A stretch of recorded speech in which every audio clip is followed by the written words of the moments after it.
Karibu tena kwenye Bongo Complex Media, na hii ni sehemu ya pili ya historia ya kweli kabisa ya maisha halisi ya Ali Kiba. Sisi huku tunamuita King.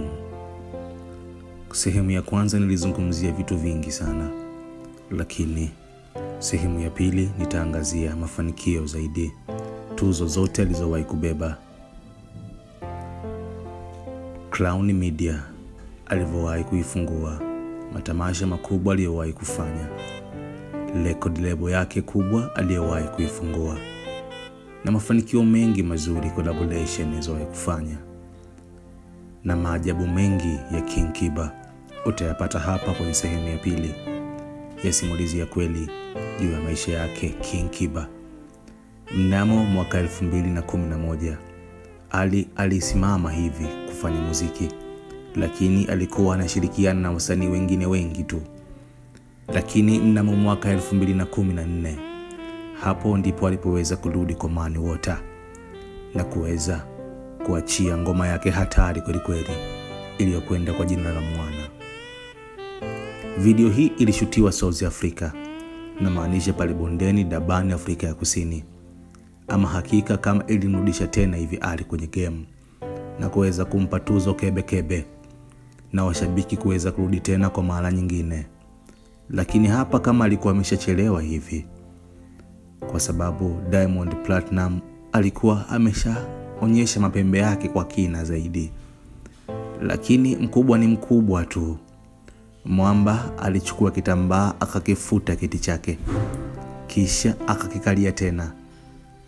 Hapa kama ndipo bifu likazidi kunoga baina ya Diamond na Ali Kiba.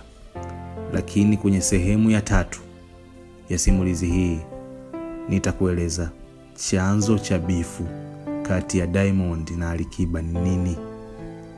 Sehemu ya pili nitazungumza mafanikio tukiundani.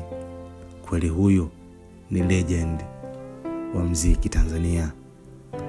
Mnamo mwaka 2017 aliweza kufungua record label yake kubwa zaidi. Ilifahamika kwa jina la Kings Music, huko ikiundwa na wakali kibao kama vile Abdul Kiba, Kituga, bila kumsahau Kili pamoja na Chidi. Na Ali Kiba na yeye walikuwa watu watano.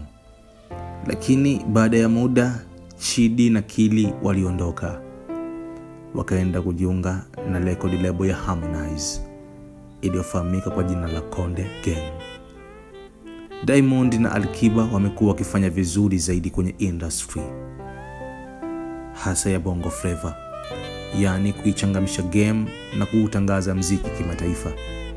Hapo katikati Ali Kiba aliweza kupitia mahusiano mengi na aliweza kupita na mademu ambapo Diamond aliweza kupita nao, ingawa wawili hao waliweza kukanusha.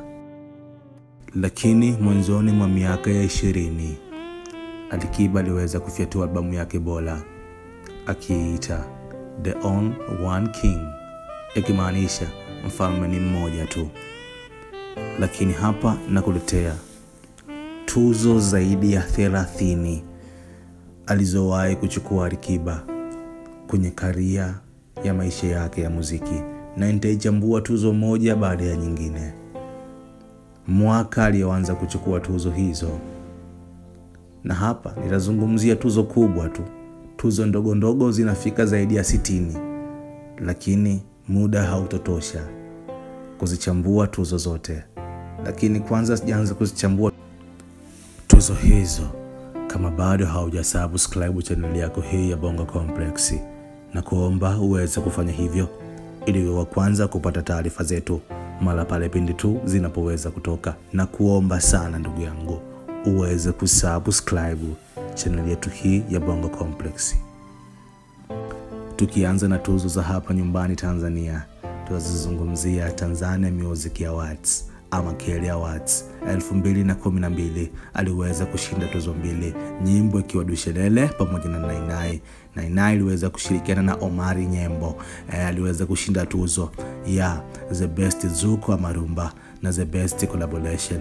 Lakini mwaka 2015 aliweza kushinda tuzo 6, ikiwa ni pamoja The Male Best Artist, Male Performer, The Best Songwriter of the Year, nyimbo ya mwana, Afro Pop Song of the Year na Collaboration bora ya mwaka.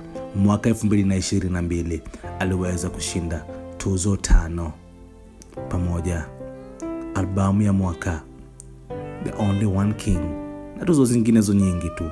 Lakini mwaka 2024 aliweza kushinda tuzo ikimtambulisha kama ndo msanii bora wa kiume Bongo Flava Tanzania na nyimbo yake mpya nzuri kabisa ya Mahaba.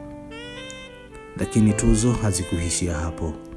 Tuzo za kimataifa alizowahi kupata Alikiba ni tuzo nyingi zaidi. Tuzo kebekebe. Tukianza tuzo za kimataifa, mwaka 2016 aliweza kushinda The Best African Act MTV Europe Music Award, baada ya kuweza kuwabwaga chini wa Kongo kibao kama vile Wizkid na wengineo wengi kabisa. Tuzo hili ziwa utata zaidi. Alitangaza Wizkid, baada ya masaa 24 akaweza kutangaza Alikiba. Ila 2016 alikuwa ndo mwaka pekee wa Tanzania kuweza kuchukua tuzo kubwa zaidi. Hapa alipata WhatsApp TV Music Award of the Years, kama The Best African, kama The Best African R&B Male Artist na tuzo zingine nyingi tu aliweza kuibuka. Lakini tuzo za kimataifa hazikuishia hapo kwa mkongwe na mkali Alikiba. Lakini mwaka huo aliweza kupata tuzo za BAFTA. Hapa aliweza kuchukua The Best Art Video of the Year, lakini vile vile tuzo za NAFCA. Aliweza kuchukua Favorite Artist of the Song, hapa na maanisha mwana. Lakini katika tuzo za East Africa Award aliweza kuchukua Best Male Artist na Song of the Year. Tuzo nyingi katika tuzo za ASFA Awards Uganda pale aliweza kushinda vile vile. Lakini tuzo kubwa za Sound City Video of the Year, nyimbo ya Aje. Tuzo za TZ Insta aliweza kuchukua Trend Song Aje. Lakini katika The Best Celebrity Prayer Awards pale Uganda aliweza kuchukua Best Celebrity Prayer. Lakini katika tuzo za Wana Music pale Ufaransa aliweza kuchukua The People Choice Awards kwa nyimbo ya Aje. Na hizo ni miongoni mwa tuzo ambazo Alikiba aliweza kubeba kwenye career ya muziki wake.